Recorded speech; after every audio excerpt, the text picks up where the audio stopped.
کارواں سرائے میں قیام کرنے والے تمام مسافروں کو میری طرف سے سلام پہنچے۔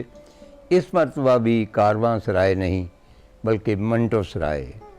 خواتین و حضرات، آپ نے آغاز میں دیکھا ہوگا کہ منٹو صاحب کے ہاتھ کا لکھا ہوا ایک آٹوگراف جو مجھے انہوں نے دیا تھا میری آٹوگراف بک پہ، اور وہ ابھی تک میرے پاس محفوظ ہے، جس پر لکھا تھا کہ دنیا میں آئینے نہیں تھے تو حسن تھا، اب آئینے ہیں پر حسن کہاں ہے۔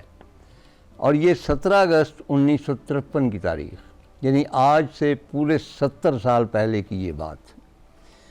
تو سوال یہ ہے کہ منٹو صاحب بھی اپنی تحریر کا جو آئینہ ہے وہ لے کر حسن کی تلاش میں گئے تھے، وہ حسن کو ڈسکرائب کرنا چاہتے تھے۔ تحریر کے آئینے میں حسن نہیں تھا، بدصورتی تھی، چنانچہ انہوں نے بدصورتی کو ہی ڈپکٹ کیا۔ تو آپ خود فیصلہ کریں کہ اس میں قصور کس کا ہے، منٹو کا یا دنیا کا۔ جیسا کہ میں نے عرض کیا کہ 70 برس ہو گئے ہیں اس آٹوگراف کو، اور 70 برس ہی ہو گئے ہیں وہ تمام بچگانہ شرارتیں جو میں آپ کی خدمت میں پیش کرنا چاہتا ہوں، پیش کرتا رہا ہوں، اور منٹو صاحب بھی ان کا شکار ہوا کرتے تھے۔ لیکن اس سے پیشتر ایک چھوٹی سی بات کہ منٹو صاحب کس طرح دوستی نبھاتے تھے۔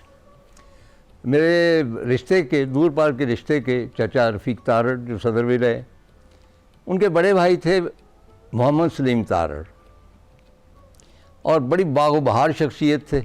وہ بھی ہمارے پاس لکشمی مینشن میں کچھ عرصہ ٹھہرے، اور ان کو پرنس کہا جاتا تھا۔ بہت دریا دل شخص تھے، اور بڑے ہینڈسم تھے، اور بڑے مطلب کہ خلق خدا کے لیے بہت کچھ کرتے تھے۔ منٹو صاحب کی اور سلیم تارڑ کی دوستی ہو گئی۔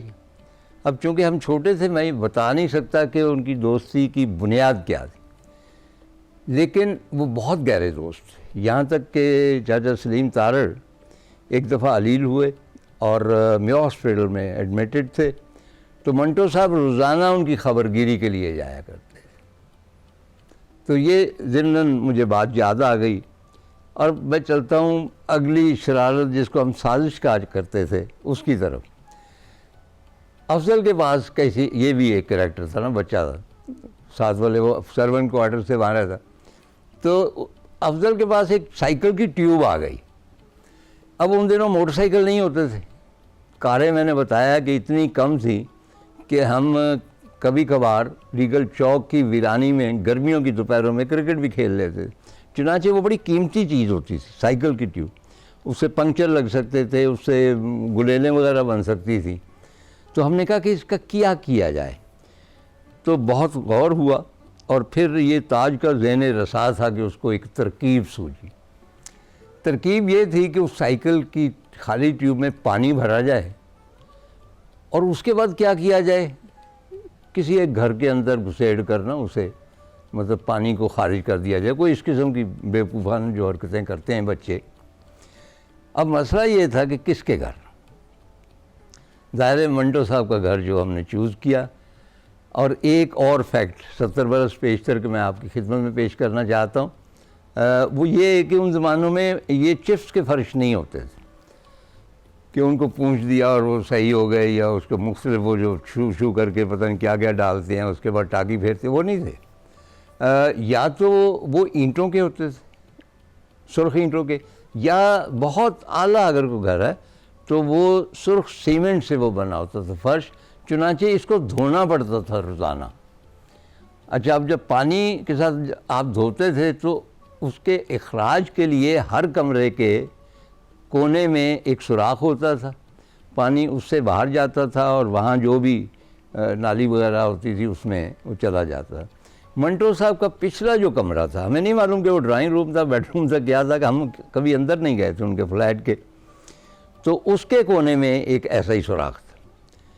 تو رات کے 10 بجے، کیونکہ سب جگ سوئے اور ہم جاگیں، یہ بچے جاگتے ہی رہتے تھے، چوری چھپے ہم آئے، اس ٹیوب میں پانی بھرا، آگے سے گانٹھ لگائی، اور آہستہ آہستہ کر کے نا تو اس سوراخ میں ہم نے گھسیڑ دی، اور جب وہ ہم نے محسوس کیا کہ یہ پوری طرح اندر جا چکی ہے کمرے میں، تو پیچھے سے ہم نے اس کو بھینچا، چنانچہ اگلی گانٹھ کھل گئی، یہ پہلے سے ہم نے پریکٹس کر لی تھی، اور پانی خارج ہو گیا۔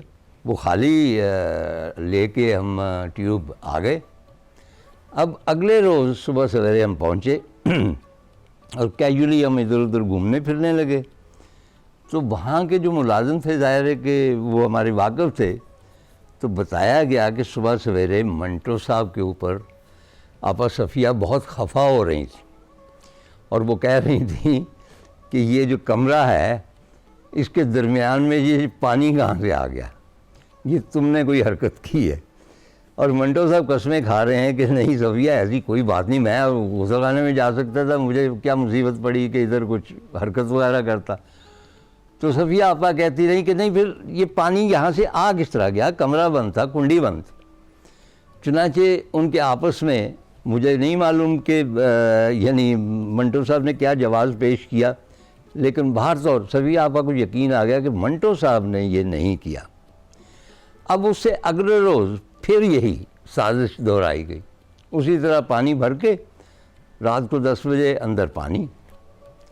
اب ہوا یہ کہ انہوں نے منٹو صاحب سے تو نہیں پوچھا، لیکن خبر ہمیں یہ ملی کہ صفیہ آپا کو یقین ہو گیا ہے کہ یہ کوئی بھوت پریت ہے، اور توہم پرست بھی لوگ ہوتے ہیں، اور توہم پرست ظاہر ہے کہ بند کمرے میں اگر پانی ہو تو بندہ تشویش میں تو مبتلا ہو جاتا ہے کہ آیا کیسے۔ اور وہ میرا خیال ہے کہ کوئی پیر فقیر کا کوئی بندوبست شاید کر رہے تھے، کچھ اس قسم کی تھی۔ لیکن ہوا یہ کہ ہم نے ایک اور حماقت کی، ہم نے اس سے اگلے روز پھر یہی حرکت کی۔ اب اس کو آہستہ رات کے 10 بجے ہوئے، آہستہ آہستہ گھساتے گئے، اور سارا ٹولہ جمع بچوں کا نا 8-10 وہ پیچھے خفیہ، اچھا رات کے اندھیرے میں۔ اور جب وہ اندر اب ہم اس کو پچکانے کو تھے تو دوسری جانب سے کسی نے وہ ٹیوب پکڑ لی، اب ہم کھینچتے ہیں ادھر سے اور وہ ادھر سے کھینچ رہے ہیں، تو ہمیں یقین ہو گیا کہ کسی نہ کسی کو ہماری سازش کا علم ہو گیا، اور ہم وہاں سے بھاگ نکلے۔ اب اگلے روز ہم بڑی معصومیت سے کرکٹ کھیلنے میں مشغول ہو گئے، ہم پہ کسی کو شک بھی نہ ہوا۔ لیکن میرا خیال ہے کہ موسٹ پرابلی یہ منٹو صاحب تھے، کیونکہ انہیں پتہ تھا کہ یہ شیطانیاں یہ لوگ کرتے ہیں۔ اور اس کے بعد یہ بھید کب کھلا ان پہ، صفیہ آپا پہ، یہ میں آپ کو بعد میں بتاؤں گا۔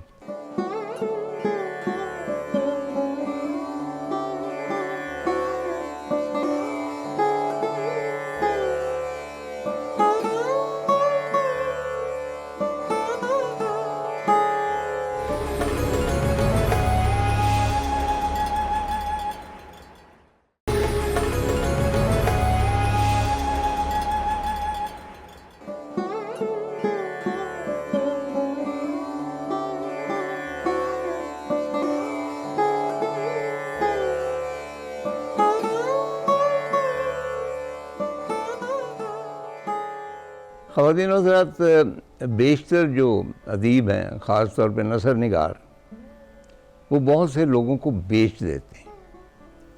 بیچ اس طرح دیتے ہیں کہ کوئی نہ کوئی کردار جو ریئل زندگی کا ہوتا ہے اس کو اٹھا کے اپنے کسی ناول یا افسانے میں جگہ دیتے ہیں، اور اس کو کہنا ہوتا ہے کہ بھئی عام زبان میں کہتے ہیں کہ یہ ہم نے فلاں کردار کو بیچ دیا۔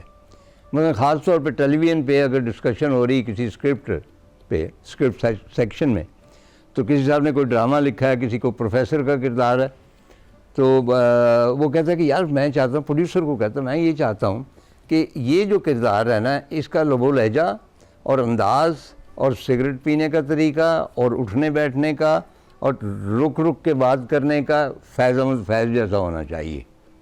تو اس پہ کوئی صاحب اعتراض کرتے تھے، نہیں نہیں بھائی آپ یہ نہیں کر سکتے۔ انہوں نے کہا کیوں؟ فیض صاحب کو تو میں نے پچھلے ڈرامے میں بیچ دیا تھا۔ بیچنے سے مراد ہے کہ ان کا کریکٹر، یا ایک دفعہ مجھے اب تک یاد ہے کہ دال چاول بیچنے والا تھا ایک دتو لکشمی چوک میں، تو اس کے بارے میں کہا گیا کہ جی یہ ایک ملازم ہے، تو اس کو بالکل دتو چاولوں والا جو ہے نا اس کو کاپی کرنا چاہیے، یعنی وہ چاول کی پلیٹ دیتے ہوئے کہتا ہے بسم اللہ موجاں کرو۔ اس پر بھی کسی نے اعتراض کر دیا کہ نہیں نہیں یار دتو چاول والے کو تو پہلے ہی میں نے بیچ دیا۔ منٹو صاحب بھی اپنے کرداروں کو بیچ دیتے تھے، سچ مچ کے کرداروں کو، دوستوں کو، لیکن ایک فرق کے ساتھ منٹو صاحب اس کو بہت زیادہ فکشنلائز نہیں کرتے تھے، آلموسٹ یوں کا توں بیان کر دیتے تھے، اور یہیں سے مسئلہ شروع ہوتا تھا. اور منٹو صاحب اکثر ایسا کرتے تھے.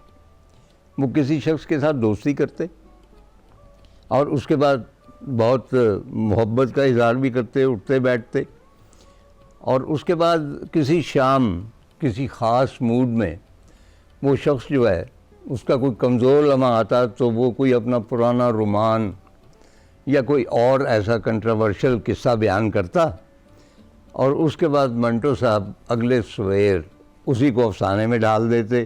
یاد رہے کہ ان دنوں جب کہ میں بات کر رہا ہوں، منٹو صاحب روزانہ ایک افسانہ لکھتے تھے، کیونکہ کہا جاتا ہے کہ ان کو 20 روپے ملتے تھے افسانے کے مکتبہ جدید والوں کے، چودھری برکت علی کے ہاں سے، اور اس میں سے وہ 10 روپے صفیہ آپا کو دیتے تھے، سب 10 روپے وہ اپنے خرچ کے لیے رکھتے تھے. چنانچہ روزانہ افسانہ لکھنا پڑتا تھا. یوں ایک مرتبہ اسی پروسیس میں نقوش اگر آپ پرانے دیکھیں تو اس میں ایک ہی مہینے میں لکھی جانے والی منٹو کی کہانیوں کی تعداد 26، اور وہ یہ اسی طرح روزانہ کی بنیاد پر کہانی لکھتے تھے. اب وہاں پہ منٹو صاحب کے ذرا پچھواڑے میں گیریجز کی تھی ایک قطار، جہاں لوگ موٹر سائیکل بھی کھڑے کرتے تھے، ایک دو جو کاریں تھیں وہ بھی کھڑی کی جاتی تھیں، لیکن بیشتر گیریجز جو تھے وہ خالی پڑے تھے.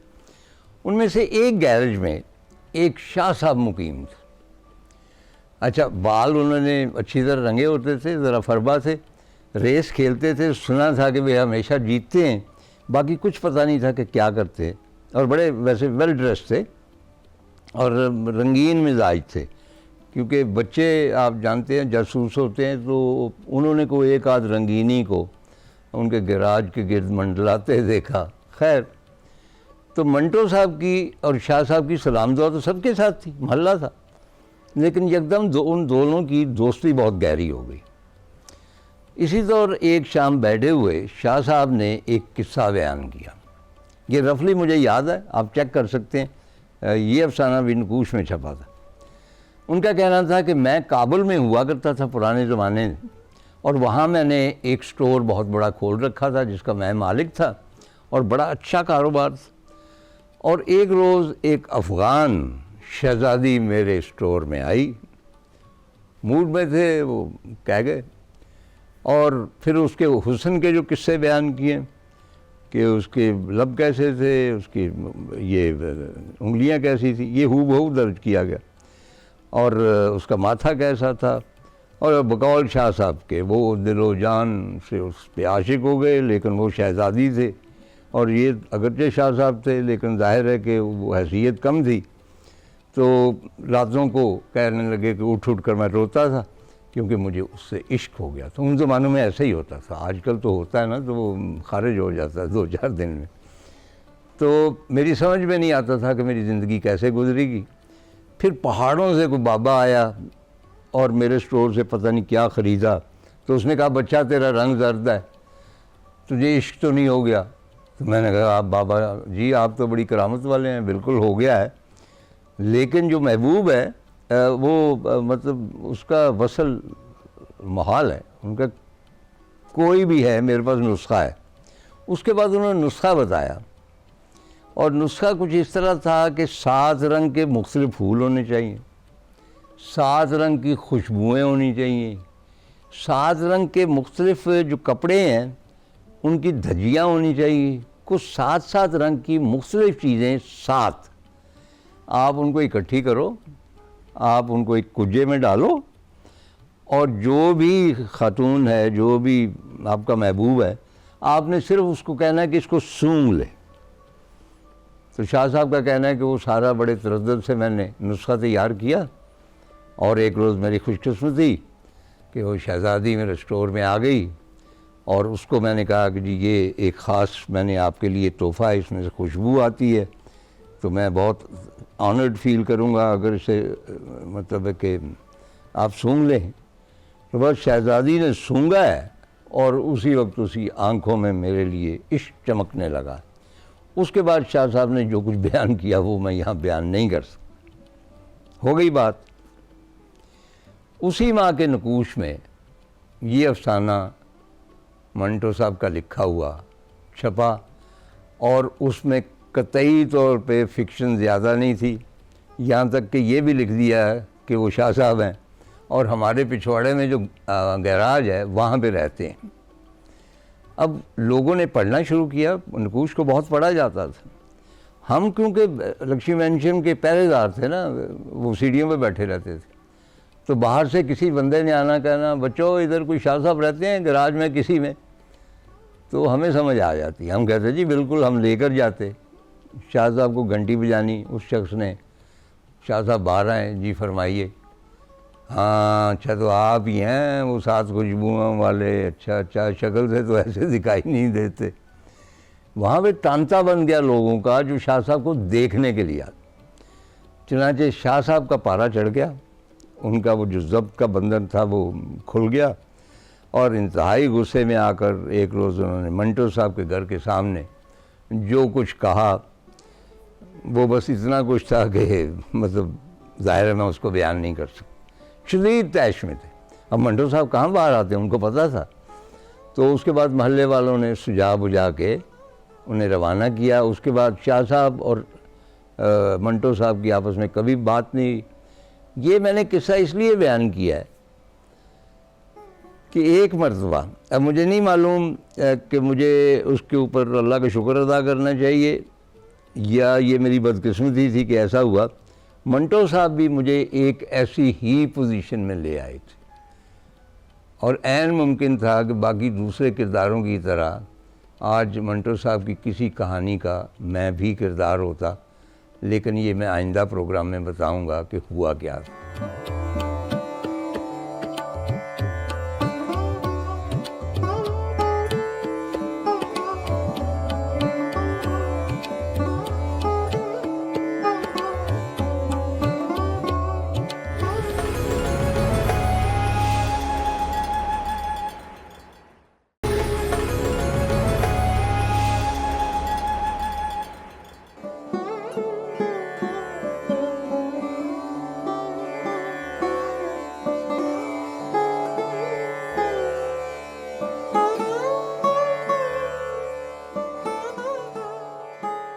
میں پہلے بھی عرض کر چکا ہوں کہ ان دنوں منٹو اور فیض فیشن بن چکے ہیں، فیڈ بن چکے ہیں، یعنی لوگوں نے اوڑھنا بچھونا ان کا منٹو یا فیض ہو گیا، آلدو وہ ان کو سمجھتے نہیں ہیں، لیکن چونکہ فیشن ہے ان کا نام لینا، اس لیے ہر طرف یا منٹو ڈے ہوتے ہیں یا فیض میلے ہوتے ہیں۔ ذاتی طور پہ میں سمجھتا ہوں کہ یہ ایک منفی رجحان، کیونکہ فیشن اور فیڈ جو ہیں وہ ہمیشہ عارضی ہوتے ہیں، جبکہ منٹو اور فیض عارضی نہیں، وہ دائمی ہیں۔ اور اس رجحان کا ایک بہت بڑا نقصان اردو ادب کو یہ ہوا ہے کہ باقی جو بہت بڑے جائنٹ ادیب تھے، شاعر تھے، ان کی طرف سے توجہ ہٹ گئی ہے۔ مثلا کوئی مجید امجد جیسا بڑا شاعر،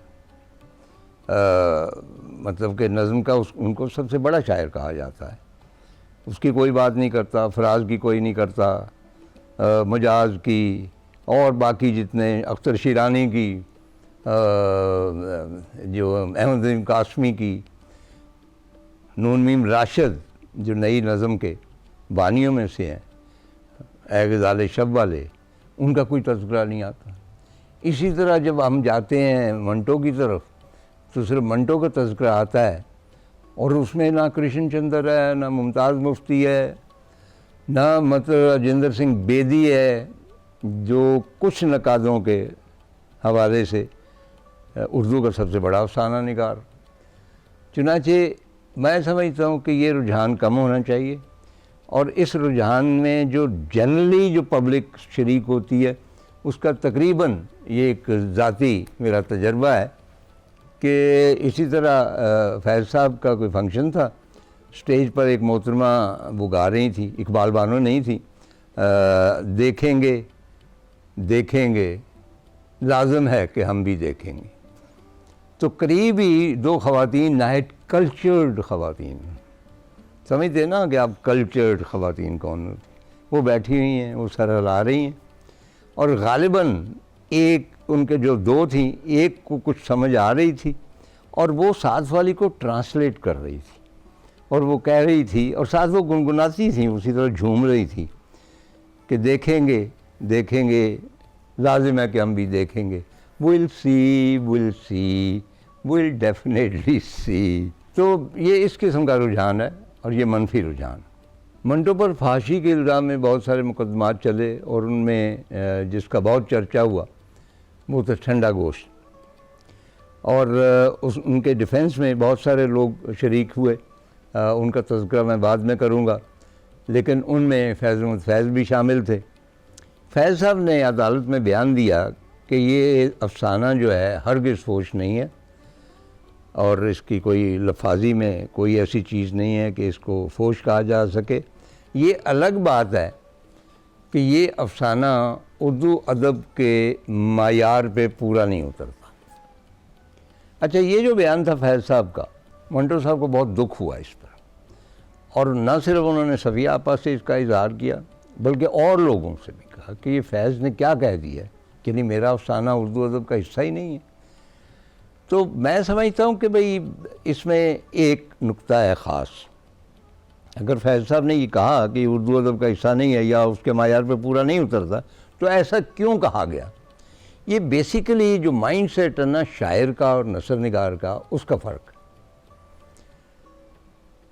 شاعر جو ہے وہ کبھی ڈائریکٹ بات نہیں کرتا، وہ سملی اور استعارے میں کرتا ہے، براہ راست بات نہیں کرتا، کوئی نہ کوئی سمبل، کوئی نہ کوئی حوالہ دے کے اپنی بات کرتا ہے، جبکہ نثر نگار جو ہے وہ ڈائریکٹ بات کرتا ہے۔ اسی لیے کہا جاتا ہے کہ نثر نگار اپنے ہاتھوں سے اپنی FIR خود لکھتا ہے، وہ جو کچھ پیش آتا ہے اس کا جوں کا توں ڈائریکٹ، وائلنٹ ہے تو وائلنٹ ہے، پیسفل ہے تو پیسفل ہے، فوش ہے تو فوش ہے، وہ لکھ دیتا ہے۔ اب شاعر جو ہے وہ اس کو انڈائریکٹ طریقے پہ لکھتا ہے۔ مثلا اب فیض صاحب اگر لکھتے ہیں کہ بھئی یہ داغ داغ اجالا، یہ شب گزیدہ سحر، تو یہ 47 کے بارے میں انہوں نے لکھا، کیونکہ ہمیں بتایا جاتا ہے پہلے کہ یہ 47 کے بارے میں لکھا۔ یہ کسی بھی آزادی کے بارے میں ہو سکتا ہے دنیا کے، کیونکہ ظاہر ہے اب اس میں ڈسکشن میں نہیں جانا چاہتا کہ کہا جاتا ہے کہ یہ بین الاقوامی سطح پہ شاعری ایسی ہونی چاہیے کہ بین الاقوامی سطح پہ اس کو سمجھا جا سکے، وہ پن پوائنٹ نہیں ہونی چاہیے ایک خطے کی۔ یہ زیر بحث، مطلب اس کے اوپر بحث ہو سکتی ہے۔ چنانچہ وہ ٹھیک ہے، داغ داغ اجالا اور شب گزیدہ سحر بہت خوبصورت ہے، سارا کچھ ہے، لیکن یہ آپ نے 47 کو ڈپکٹ کیا نا۔ 47 کو ڈپکٹ صرف کیا جا سکتا ہے ٹھنڈا گوشت کے ذریعے، کھول دو کے ذریعے، توبہ ٹیک سنگھ کے ذریعے۔ یہ ڈائریکٹ اظہار ہیں۔ شاعری پیچھے رہ جاتی ہے جب اس قسم کی ڈپکشن ہوتی ہے۔ تاریخ جو ہے وہ قبول کرتی ہے ڈائریکٹ جو آبزرویشن ہے، جو اس زمانے کے لوگوں نے FIR لکھی ہوتی ہے اس کو۔ شاید یہی وجہ تھی کہ فیض صاحب کے نزدیک یہ اظہار جو تھا یہ نامناسب تھا، ڈائریکٹ اظہار، اور ان کے مطابق یہ ادب عالیہ کا حصہ نہیں تھا۔ لیکن یہ باہر طور ادب کا نہ صحیح، تاریخ کا ایک حصہ ہے۔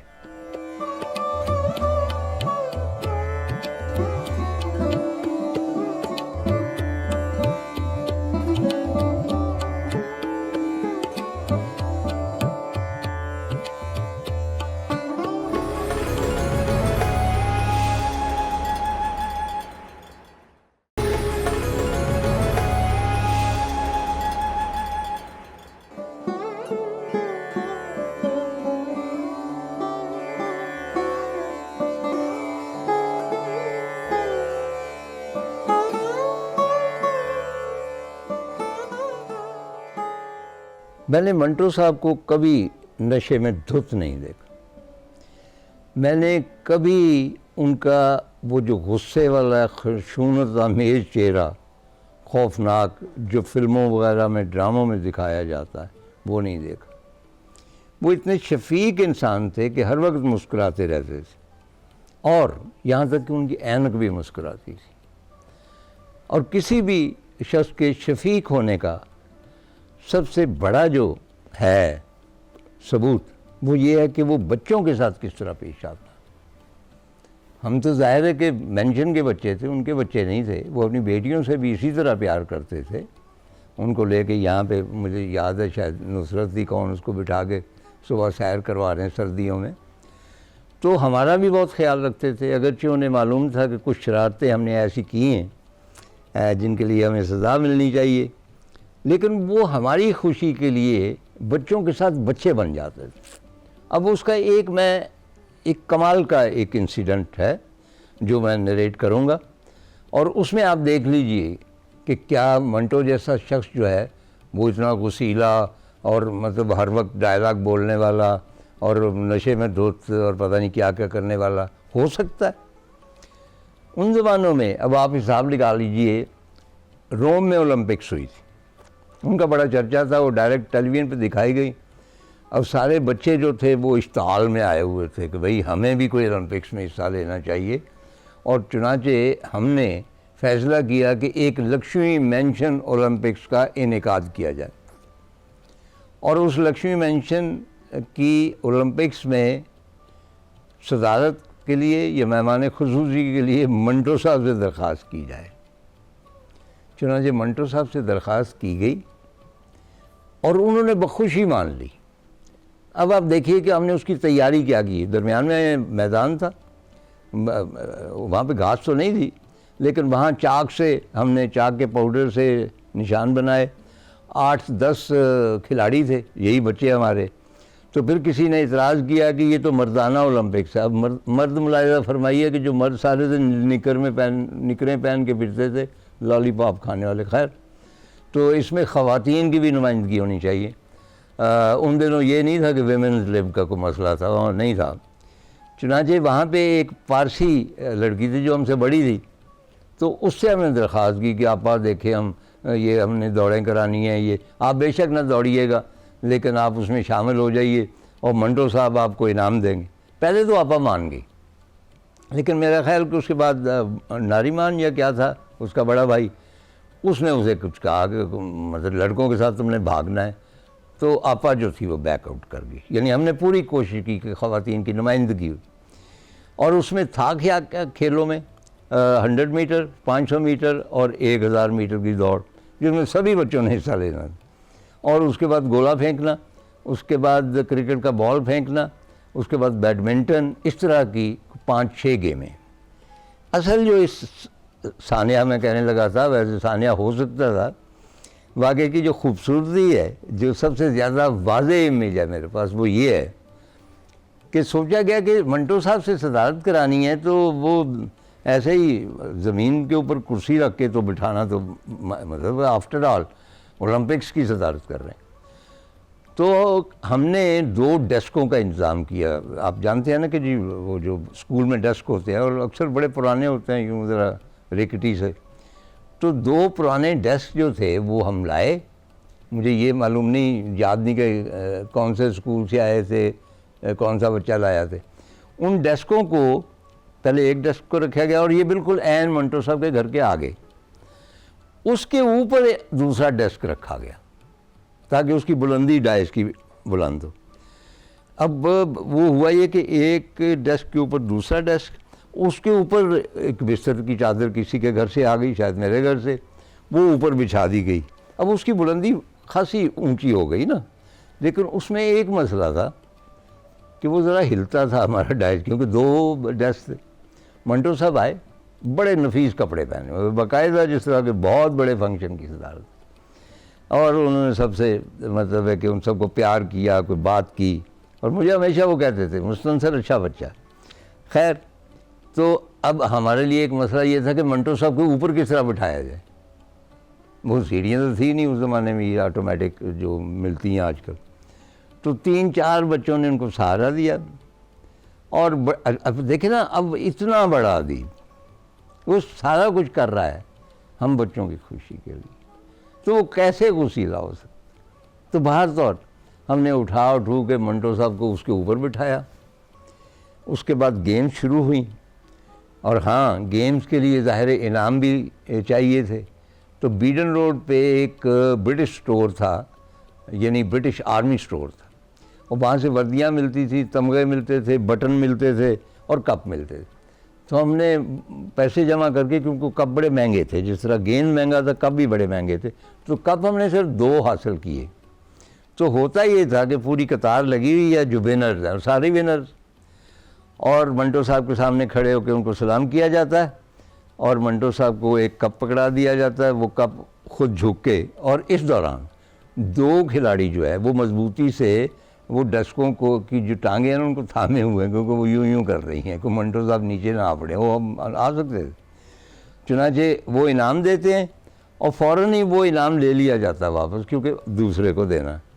چنانچہ 2 کپس وہاں پہ ٹوٹلی ڈسٹریبیوٹ ہوئے اور وہ انجام کو پہنچی. پھر ہم نے منٹو صاحب کو نیچے اتارا, and I can't tell you how happy he was. وہ ہم بچوں کے ساتھ بچے بن گئے. میرا نہیں خیال کہ آپ ذرا امیجن کریں کہ ان دنوں جو 2-4 نامور ادیب ہیں, لکھنے والے ہیں, کیا ان میں سے کوئی ایک ادیب بچوں کو خوش کرنے کے لیے اسی طرح متزلزل ہوتے 2 ڈیسکوں کے اوپر کرسی کے اوپر بیٹھے گا؟ نہیں بیٹھے گا نا. یہ صرف منٹو تھا.